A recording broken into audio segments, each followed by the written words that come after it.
Taste the Daily. Salem மாவட்டம் எடப்பாடி அருகே சொத்து தகராறில் நியாயம் கேட்டு காவல் நிலையம் முன்பு தம்பதி மண்ணெண்ணெய் ஊற்றி தீக்குளிக்க முயன்ற சம்பவம் அதிர்ச்சியை ஏற்படுத்தியுள்ளது. வெடிக்காரன் கொட்டாய் பகுதியைச் சேர்ந்த ஐயனார் என்பவருக்கும் அவரது உறவினர் மகேந்திரன் என்பவருக்கும் இடையே சொத்து விவகாரத்தில் முன்விரோதம் இருந்து வந்தது. இந்நிலையில் ஐயனார் வீட்டின் கழிவறையை மகேந்திரன் உடைத்துள்ளார். இதனால் மனமுடைந்த ஐயனார் மற்றும் அவரது மனைவி பழனியம்மாள் ஆகியோர் சட்ட ரீதியான நடவடிக்கை கோரி பூலாம்பட்டி காவல் நிலையம் முன்பு மண்ணெண்ணெய் ஊற்றி தீக்குளித்து தற்கொலைக்கு முயன்றனர். விடியா திமுக ஆட்சியில் ஏவல்துறை மீதான பயம் கிராம மக்களுக்கு கூட இல்லாததால் மோதல் சம்பவம் அதிகரித்து விட்டதாக விமர்சனம் எழுந்துள்ளது.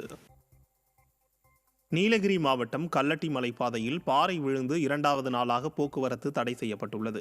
உதகை மற்றும் சுற்றுவட்டார பகுதிகளில் தொடர்ந்து கனமழை பெய்து வருகிறது. இந்த நிலையில் கல்லட்டி மலைப்பாதையில் திங்கட்கிழமை இரவு ராட்சத பாறை விழுந்ததில் வாகனங்கள் செல்ல தடை விதிக்கப்பட்ட நிலையில் 2வது நாளாகவும் தடையை நீட்டித்துள்ளதால் 70 கிலோமீட்டர் தூரம் சுற்றிச் செல்ல வேண்டிய அவலம் ஏற்பட்டுள்ளதாக வாகன ஓட்டுநர்கள் புகார் தெரிவித்தனர். பருவமழை கால பேரிடர்களை எதிர்கொள்ளும் திறமை விடியா ஸ்டாலின் அரசுக்கு இல்லை என்பது இதுபோன்ற நிகழ்வுகள் மூலம் அம்பலத்திற்கு வந்துள்ளதாக மக்கள் குற்றம் சாட்டுகின்றனர். திருப்பூர் நொய்யல் ஆற்றில் நீர்வரத்து அதிகரித்துள்ள நிலையில் ஆபத்தை உணராமல் ஆற்றில் இறங்கி சிறுவர்கள் மீன்பிடிப்பதற்கு தடை விதிக்க வேண்டும் என மக்கள் வேண்டுகோள் விடுத்தனர். சிறுவாணி பகுதியில் அதிக அளவு மழை பொழிவால் நொய்யல் ஆற்றில் நீர்வரத்து அதிகரித்துள்ளது. இந்நிலையில் அணைக்காடு பகுதியில் 10க்கும் மேற்பட்ட சிறுவர்கள் ஆபத்தை உணராமல் நொய்யல் ஆற்றில் இறங்கி மீன்பிடித்தும் விளையாடியும் வருகின்றனர்.